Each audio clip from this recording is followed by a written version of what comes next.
My name is Sarah, I'm 35, and my husband confessed he was sleeping with my own sister, right as I was about to tell him I was pregnant with our miracle baby.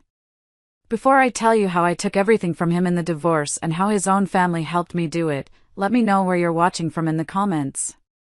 The clinking of silverware on porcelain was the loudest sound in the world, right after my husband, Mark, said the words, "I've been sleeping with your sister."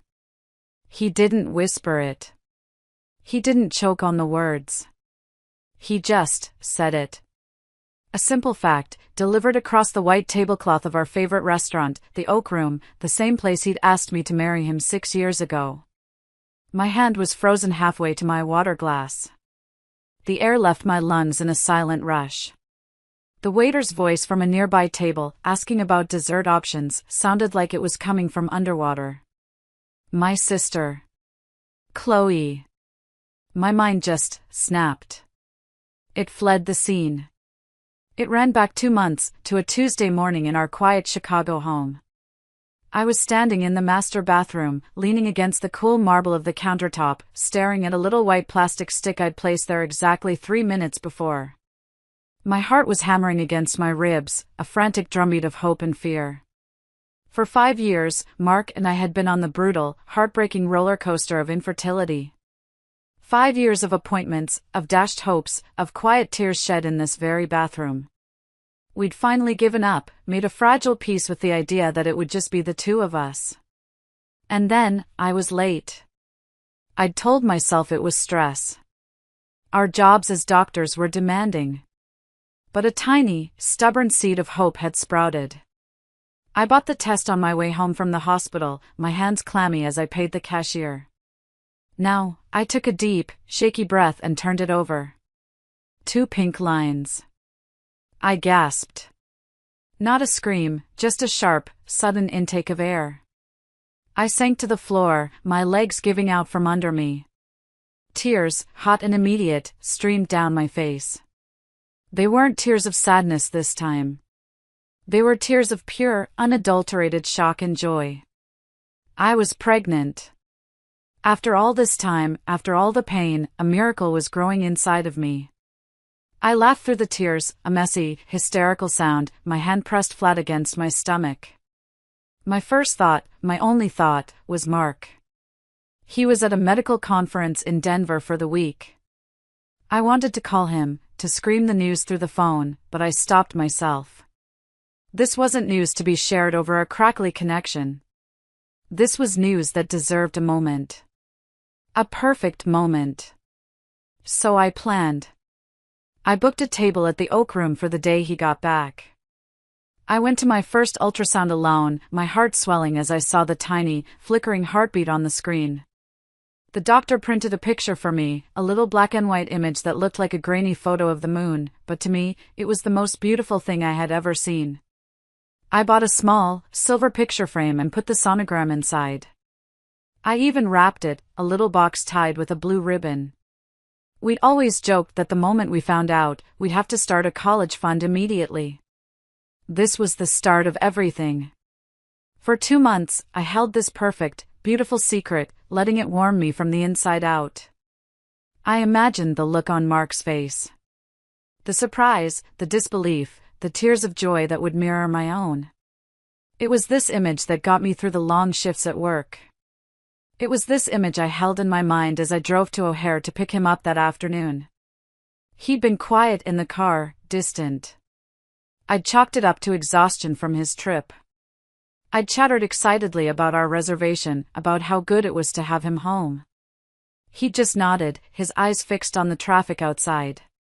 Even now, sitting here, the little gift-wrapped box was in my purse, resting on the chair beside me. My hand had kept drifting to it all night, feeling the sharp corners of the frame through the leather. My mind crashed back into the present with the force of a physical blow. The warm glow of my secret was extinguished, replaced by a black, icy void. He was still looking at me, his expression unreadable. He was waiting for me to react. To scream. To cry. To do something. The sounds of the restaurant rushed back in. The laughter, the music, the low hum of conversation. Everything was normal, but my world had tilted off its axis. My breath hitched in my throat. My gaze, slow and deliberate, moved from his cold, empty eyes to my purse sitting on the adjacent chair. Inside was the sonogram. Inside was the proof of our miracle. My hand, trembling slightly, lifted from the table. It moved through the air, slow, as if wading through thick water, reaching for the purse's leather strap. My hand closed around the cool leather of my purse strap. For a split second, I had a wild, insane urge to pull out the little silver frame and slide it across the table. To make him look at it. To make him see the tiny, flickering life he had just condemned. But I didn't. That sonogram, that proof of a miracle, was mine. He didn't deserve to see it. He didn't deserve to be a part of it. Without a word, I stood up. My chair scraped against the hardwood floor, a harsh, ugly sound in the otherwise elegant restaurant. Mark's face, a mask of confusion, looked up at me. "Sarah?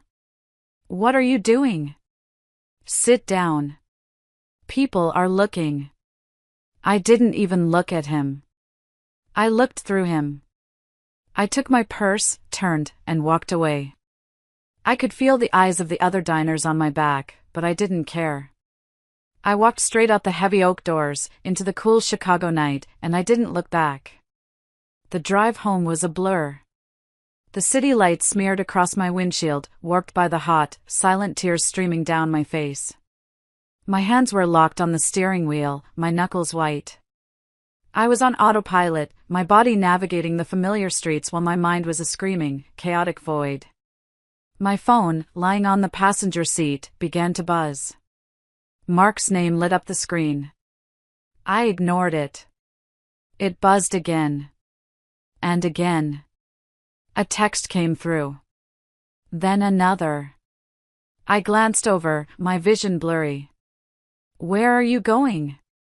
"Sarah, you're making a scene. Get back here. This is not how you handle things. Call me now." Each message was a fresh stab of disbelief. Not an apology. Not a hint of remorse. Just anger. Annoyance. As if I was the one who had done something wrong. As if my pain was an inconvenience to him. I felt a laugh, a bitter, broken sound, bubble up in my chest. I pulled the car over to the curb, my body shaking with a toxic mix of grief and rage. I turned the phone to silent and tossed it back on the seat. When I finally got home, the house was dark and silent. It felt alien, like a stranger's house. I locked the door behind me and went straight upstairs to our bedroom. My bedroom. I locked that door, too. I didn't bother turning on the lights. I just collapsed onto the bed, curling into a tight ball, the sobs I'd been holding back finally ripping through me. I cried until my throat was raw and my eyes were swollen shut. I cried until there were no tears left, just a hollow, aching exhaustion that finally dragged me into a fitful sleep. I woke up hours later. The clock on the nightstand glowed, 3:17 a.m. The house was unnervingly quiet. A deep, parched thirst pulled me from the bed. As I crept down the stairs, my bare feet silent on the wood, I saw dim light from the living room. And there he was. Mark was asleep on the couch, his head propped on a pillow, a blanket pulled up to his chest. He looked so peaceful. So untroubled. The sight of him lying there, sleeping the sound sleep of the innocent after what he had done, made my blood run cold. All the grief, all the sorrow, instantly evaporated, replaced by a pure, unadulterated fury. How dare he sleep? How dare he find peace when he had just detonated our entire life? My eyes drifted from his face to the coffee table beside him. His phone was lying there, face up. I had never, not once in our entire marriage, looked through his phone. I trusted him. The very idea had felt like a violation. But trust was a luxury I no longer had. Trust had been a fool's game, and I had been the biggest fool of all. A cold, methodical calm settled over me. This wasn't about snooping anymore. This was about survival. I needed to know the truth. All of it. I needed to know the depth of the rot that had been festering right under my nose. I walked toward the couch, each step deliberate. He didn't stir. I reached down, my hand steady now, and picked up the phone. It felt heavy, like a weapon. I swiped the screen on. It asked for a passcode. I entered the 4 digits he'd always used, our anniversary. My fingers trembled slightly as I pressed the last number. He hadn't even bothered to change it. That's how sure he was of me. That's how certain he was that I'd never doubt him. The screen unlocked. His home screen, a picture of the two of us smiling on a vacation in Italy, stared back at me. A fresh wave of nausea washed over me. I took a deep breath, steeling myself, and my thumb hovered over the green message icon. I tapped the message icon. My heart was a frantic bird beating against my ribs. The list of recent conversations loaded, and there it was, right at the top. A name I knew as well as my own. Chloe. My little sister. There were dozens of messages, a long and unbroken chain stretching back for months. My thumb trembled as I opened the thread. And the world fell away. It wasn't just messages. It was pictures. Pictures of my husband, pictures of my sister. Pictures of them together in hotel rooms I didn't recognize, smiling, laughing, their bodies intertwined in ways that made my stomach heave. There was a selfie of Chloe, wearing one of Mark's hospital scrub tops, a smug little smirk on her face. There was a picture Mark had taken of her, asleep in what looked sickeningly like our guest bedroom. It was more brutal than anything I could have imagined. This wasn't a secret, shameful affair. This was a whole other life they had built together, a life lived in the shadows of my own. I scrolled, my mind numbly absorbing the horror. The messages were a torrent of casual cruelty. They planned their meetups while he was supposedly at late-night hospital shifts. They talked about me. Chloe asked what I was wearing one night when they were texting. Mark had replied, probably those ugly gray sweatpants she loves. I remembered that night. I'd been curled up on the couch, exhausted after a 14-hour shift, waiting for him to come home. I felt a hot flash crawl up my neck. The humiliation was a physical thing, a sickness in my gut. They had laughed at me. They had mocked my trust, my love, my life. I kept scrolling, propelled by a morbid need to see it all, to understand the full scope of their treachery. I saw messages where they'd arranged to meet while he was at that conference in Denver, the same trip he'd just returned from. The affair hadn't stopped. It was still happening. Then I saw it. The message that shattered whatever was left of my heart into dust. It was from Chloe, sent about a month ago, late at night. Sometimes I think the best part is that she has no idea. Lying next to you in a hotel room, knowing she's at home waiting for you. It's a rush. I love the way you look at me at family dinner, right in front of her. For once, I feel like I'm winning. I have something that was always supposed to be yours. The phone slipped from my numb fingers and clattered onto the hardwood floor.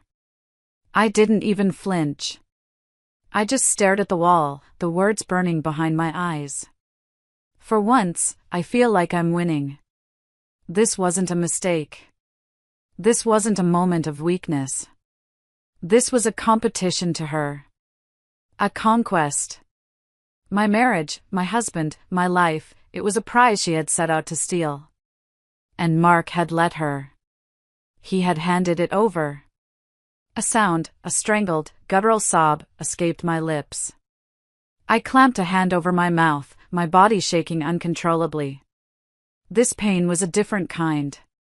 It wasn't the shock of infidelity anymore.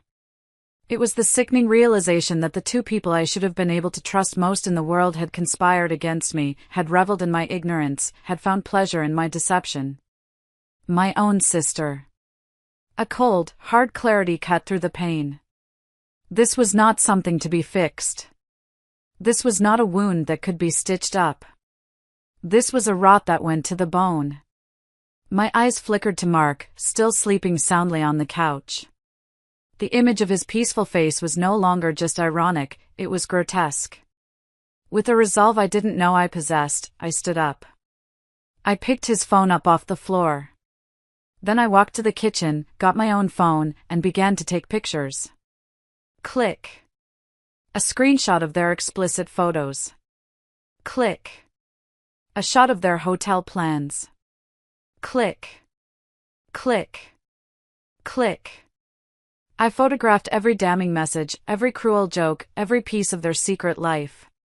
Each flash of my phone's camera was a small act of reclamation. I was no longer the fool in the dark. I was the keeper of the truth. And in that moment, sitting on the cold floor in the dark, I knew my marriage wasn't just broken. It had never been real.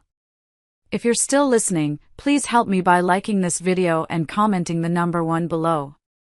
It lets me know you've given me a like, and it tells me you're here with me on this journey. Your support is a bigger encouragement than you can imagine. Please, comment with the number 1, and then let me tell you what happened next. I didn't go back to the bedroom. I couldn't. It didn't feel like mine anymore. Instead, I grabbed the overnight bag I kept in the hall closet for weekend trips. My movements were quiet, mechanical. There were no more tears. The grief had burned itself out, leaving behind something cold and hard and sharp. I packed the essentials, a change of clothes, my toothbrush, my laptop, the charger for my phone. I didn't take anything sentimental, no photos, no mementos of the life I thought I had. That life was a lie, and I wanted no part of it. With the evidence of my husband's betrayal safely stored on my phone and the bag in my hand, I walked to the front door. I took one last look back at the living room. Mark hadn't moved. He was still lost in his peaceful, untroubled sleep. I didn't feel anger anymore. I didn't feel anything at all. I just slipped out the door, closing it softly behind me, and walked away from my home, my husband, and the last 6 years of my life. I drove through the pre-dawn emptiness of Chicago, the city streets deserted. My destination was the one place I knew I would be safe, my parents' house in the suburbs. When I arrived, the sky was just beginning to lighten from black to a bruised purple. I used my old key to let myself in. My mom, an early riser, was already in the kitchen, nursing a cup of coffee. She looked up, her face a mixture of surprise and immediate concern. She saw the bag in my hand, the puffiness around my eyes, the deadened look on my face. She didn't ask a single question. She just stood up, wrapped her arms around me, and held me. In that moment, I finally felt like I could breathe again. The next day, my parents shielded me. They answered my phone when it rang, telling Mark in firm, clipped tones that I was safe but did not wish to speak with him. They let me sleep, bringing me food and tea, giving me the space to just exist in the wreckage. But I knew I couldn't just hide. That night, after a long talk with my mom, I called my closest friend, a lawyer in the city. She didn't specialize in family law, but she knew who did. "You need Janet Miller," she said, her voice firm. "She's not cheap, but she's a shark. She's exactly who you need right now." I got an appointment with Janet the very next day. Her office was in a sleek high-rise downtown, all glass and steel. Janet herself was in her 50s, with sharp eyes, an impeccable suit, and an aura of no-nonsense competence that was incredibly reassuring. I sat across the wide mahogany desk from her and told her everything, my voice low but steady. I showed her the photos on my phone. She looked at them with a grim, impassive expression, her face giving nothing away. When I was done, she leaned back in her chair. "Good," she said, her first word cutting through the quiet of the room. "You did well to document this. It makes things clearer." For the first time in 48 hours, I felt a flicker of something other than pain. It was a tiny spark of hope. I had an ally. I wasn't alone in this anymore. I was taking back control. That feeling lasted for exactly 6 hours.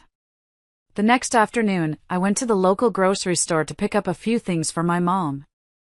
It was a mundane errand, an attempt to feel normal. I filled my cart, went to the checkout, and when the total came up, I pulled out the debit card for our joint account. The cashier ran it. A moment later, she looked up at me with an apologetic frown. "I'm sorry, ma'am. It's declined." A hot flush of embarrassment crept up my neck.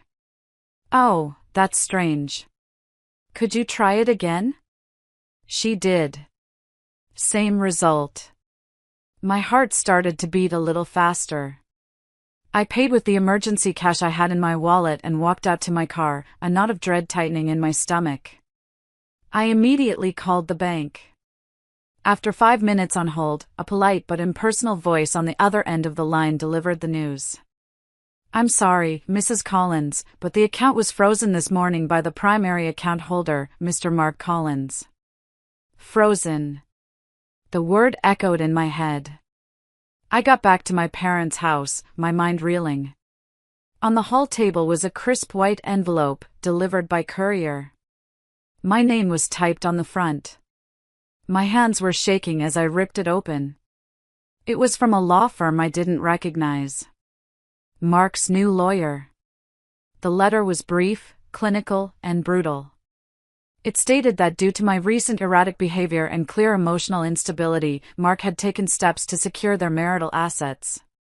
It implied I was incapable of managing our finances and was a potential risk to our shared estate. I stood there in the hallway, the letter trembling in my hand. This wasn't just a breakup.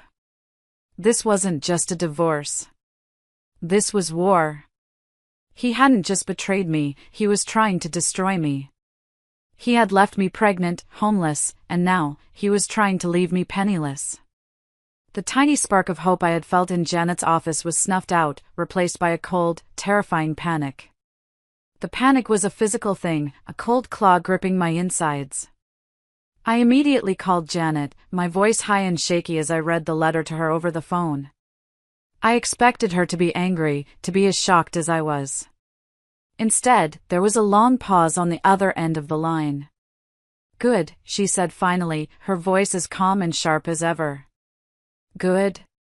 I nearly shrieked. "Janet, he's cut me off. He's calling me unstable. How is any of this good?"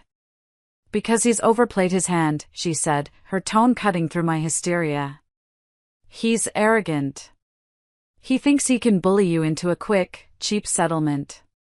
He just showed us his entire strategy, Sarah. Now, we show him ours. We won't fight him with emotion. We will fight him with consequences." Her confidence was a lifeline. I took a deep breath, forcing myself to calm down. "Okay," I said, my voice still trembling slightly. "Okay. What do we do?"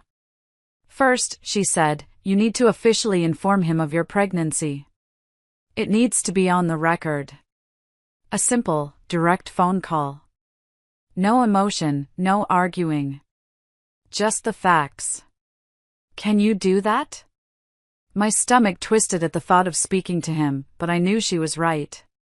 "Yes," I said. "I can do that." That afternoon, I sat in my childhood bedroom and dialed his number. He picked up on the first ring. "Sarah?" Finally. "What the hell is going on?"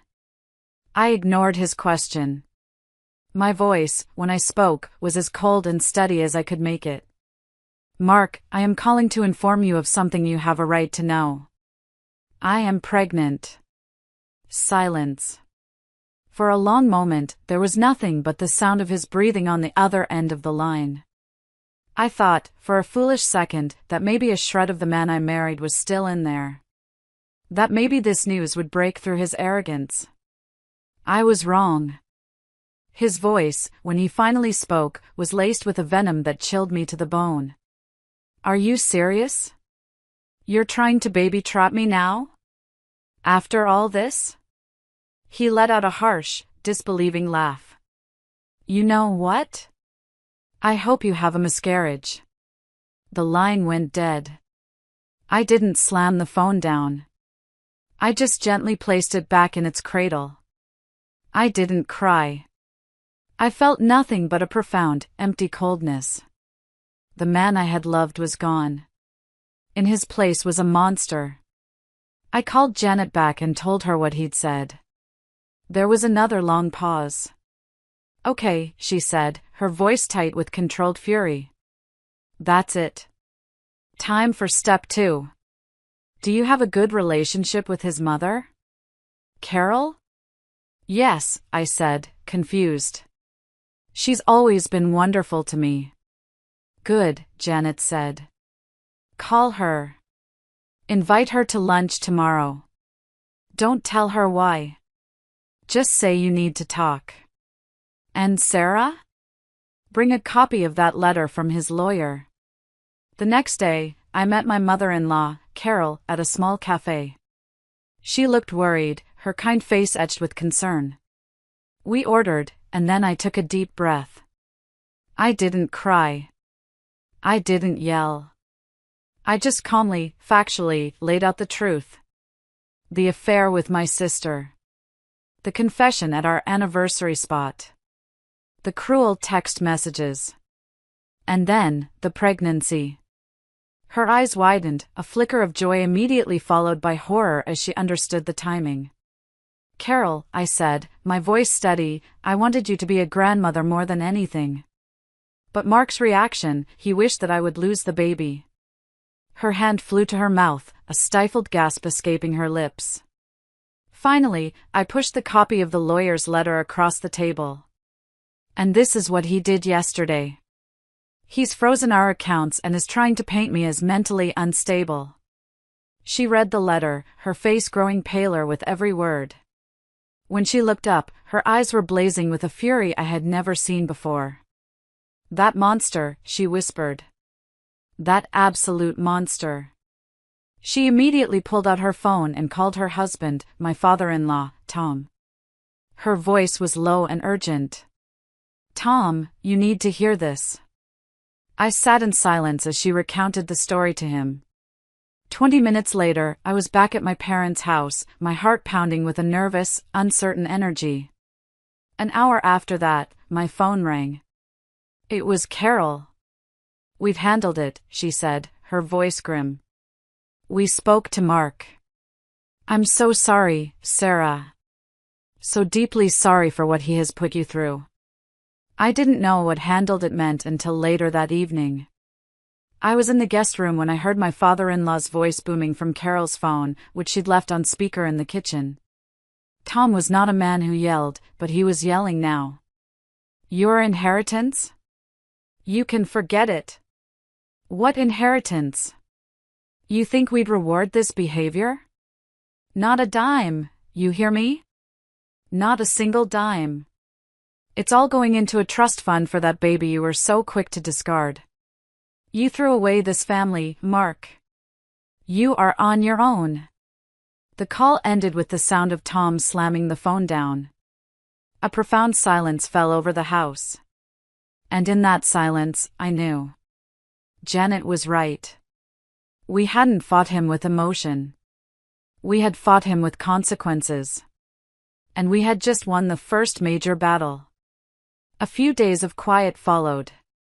A fragile, temporary peace.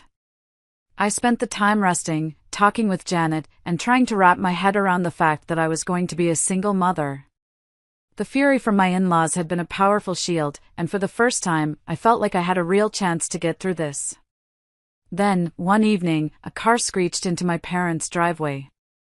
I looked out the living room window, and my stomach plummeted. It was Mark's silver BMW. My dad, seeing the look on my face, immediately stood up. "He's not welcome here." "I know," I said, my voice quiet. "But I need to do this. I need to face him." My dad hesitated, then nodded grimly. "I'll be right in the next room." Mark was already at the door, knocking insistently. I took a deep breath and opened it. He looked terrible. His eyes were red-rimmed, his clothes were rumpled, and he looked like he hadn't slept in days. The arrogant, confident man from the restaurant was gone. In his place was a desperate stranger. "Sarah," he started, his voice cracking. "Thank God. I needed to see you. We need to talk." I didn't invite him in. I just stood there, blocking the doorway. "There's nothing to talk about, Mark." "Yes, there is," he insisted, his voice rising with a pathetic urgency. "We can fix this. I know I messed up. I messed up terribly. But we can't throw everything away. Think about the baby. We need to make this work, for the baby." The hypocrisy was so astounding it almost made me laugh. "The baby?" I asked, my voice dripping with ice. "The baby you wished I would miscarry? That baby?" His face fell. He had the decency to look ashamed, for a moment. "I didn't mean that," he mumbled. "I was angry. I was scared. Sarah, please." "Chloe," she left me. "My parents won't even take my calls. I have nothing left." "And whose fault is that?" I asked, my voice flat. That's when he switched tactics. The pleading vanished, replaced by the familiar, ugly sneer of resentment. "You know, this isn't all on me," he said, his voice turning hard. "You played a part in this. You were never here, Sarah. Always at the hospital, always working toward that next promotion. You cared more about your career than you ever did about me." I just stared at him, incredulous. "We're both doctors, Mark. We built our lives around our careers. You never had a problem with it before." "I expected you to slow down," he shot back, his voice getting louder. "After we got married, I thought you'd want to focus on us, on a family. But you never did. You were cold. Distant. You pushed me away." He took a step closer, his eyes narrowing. "And I'm not the only one who sees it. Even our friends know what you were like. Chloe's had to explain to everyone how you pushed me into her arms for years. She's been defending me." The words hit me like a physical blow. They had been slandering me. Working together to paint me as the villain in a story where I was the only victim. The sheer, calculated cruelty of it stole my breath. But I wouldn't let him see me crumble. I straightened my spine, a cold, hard rage solidifying inside me. "My friends?" I said, my voice dangerously quiet. "My work? None of that made you sleep with my sister, Mark. And none of that is why your parents are cutting you off." I watched his face, saw the flicker of confusion in his eyes. He still didn't fully believe it. It was time for the final blow. "I heard the phone call, Mark," I said, letting the words hang in the air. "I heard your father. There is no inheritance. There is no family money coming your way. It's gone. They're putting all of it into a trust for my baby. The baby you don't want. You don't just have nothing left, Mark. You are nothing." The color drained from his face. For a second, he just stared at me, his mouth slightly agape, the reality of his situation finally crashing down on him. The arrogance, the blame, the self-pity, it all dissolved into pure, ugly rage. "You did this," he hissed, his voice a low snarl. He took another step forward, closing the distance between us until he was just inches from my face. "You vile, manipulative bitch. You turned them against me.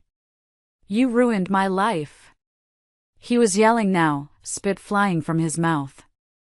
I instinctively flinched back, my hand coming up to shield my stomach. A primal fear, cold and sharp, shot through me. He was completely out of control.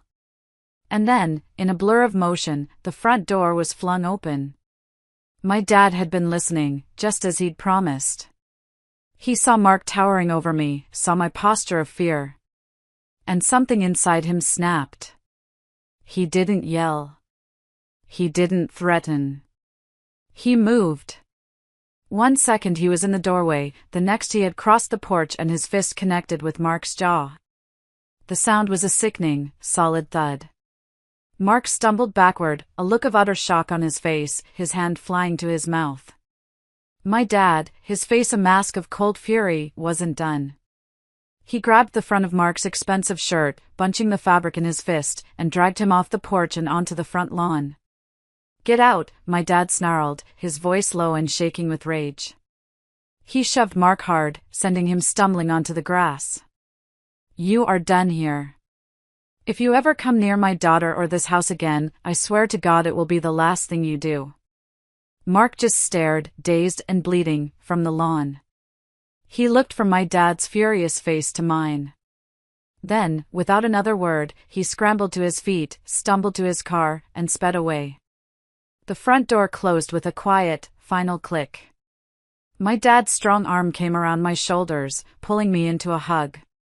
I leaned against him, shaking, the adrenaline finally leaving my body. It was over. The confrontation I had been dreading was over. And I hadn't been alone. The weeks that followed the final, ugly confrontation were quiet, but it was the quiet of a battlefield after the fighting has stopped. The war had moved from my front porch to the sterile conference rooms and email chains of the divorce proceedings. It was a different kind of fight, one waged with documents and deadlines, but it was no less draining. Janet was my general. She was brilliant, unflappable, and utterly ruthless in her defense of me and my unborn child. The process was grueling. There were depositions, where Mark's lawyer tried to twist my words and paint me as vindictive and unstable, just as his initial letter had threatened.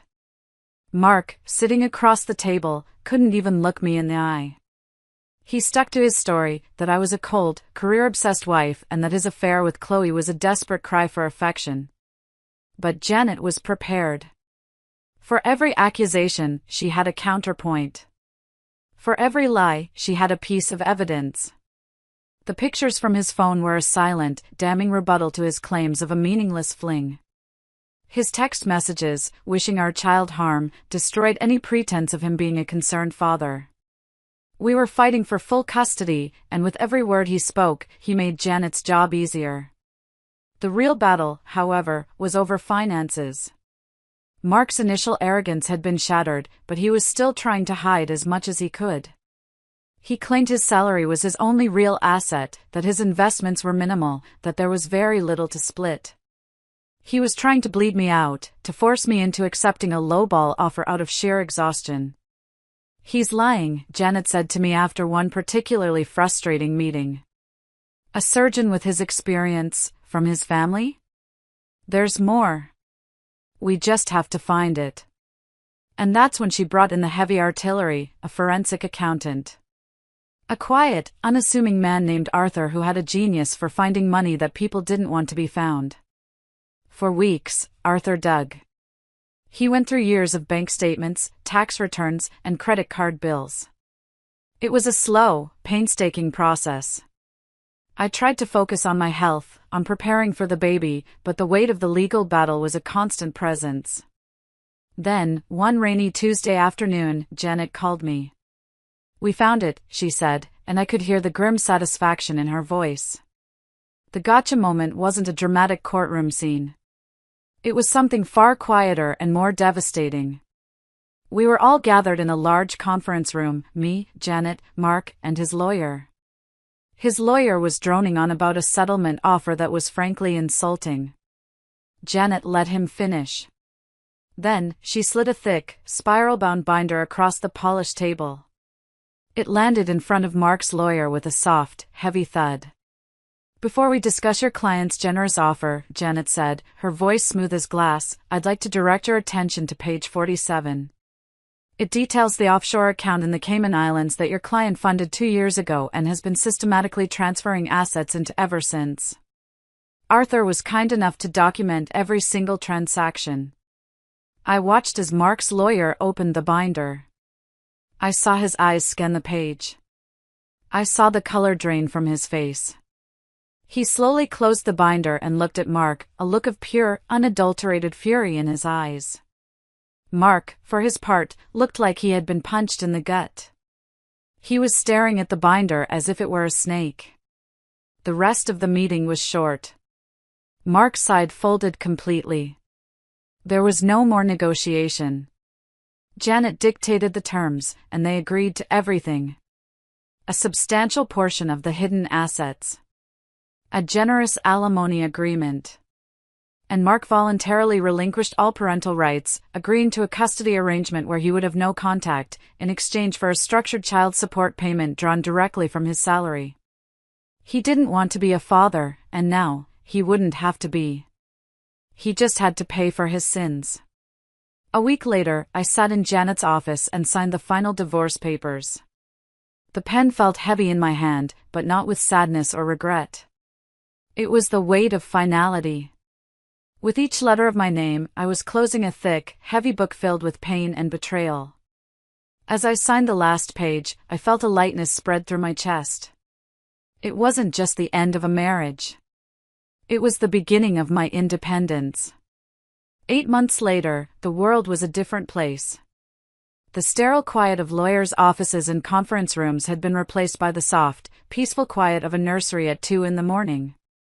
I was sitting in a comfortable rocking chair, the moonlight spilling through the window, and in my arms, sleeping soundly against my chest, was my daughter. Lily. She was perfect.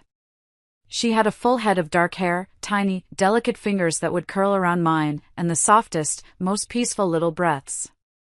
Rocking her in the stillness of the night, I often thought about the storm I had walked through to get to this shore. The pain, the rage, the fear, it all felt like a story that had happened to someone else, in another lifetime. My life had found a new, gentle rhythm, dictated by feedings and diaper changes and the overwhelming, all-consuming love I felt for this tiny human. My former in-laws, Carol and Tom, were a constant, loving presence. They had kept their word. A substantial trust had been established for Lily's future, ensuring she would want for nothing. They visited every week, their faces lighting up with pure joy the moment they saw her. They doted on her, showered her with love, and in a strange and beautiful way, I had gained a family with them even as I had lost their son. They never spoke of Mark. It was as if a painful chapter in all our lives had been surgically removed. I heard, through a mutual acquaintance, that Mark and Chloe hadn't lasted. The pressure of being disowned, coupled with the financial fallout of the divorce, had apparently been too much for their love to handle. He had lost his inheritance, his family, and his mistress. She had gained a pariah status in our family and social circle. I felt nothing when I heard the news. No satisfaction, no anger, not even a flicker of interest. Their story was over. It had nothing to do with me anymore. My story was here, in this quiet room. It was in the steady, rhythmic creak of the rocking chair and the warm, solid weight of my daughter in my arms. I looked down at her sleeping face, her little mouth making tiny sucking motions in her dreams. I had fought a war for her, for us, for this peace. And I had won. My world was no longer defined by a man's betrayal or a sister's jealousy. It was defined by this small, warm, breathing miracle. This was my victory. This was my new beginning. Thank you so much for listening to my story all the way to the end. It means the world to me. What's one piece of advice you would give to someone just starting to heal from a deep betrayal? Let me know in the comments below. And if my story resonated with you, please consider liking this video and subscribing for more. You are not alone.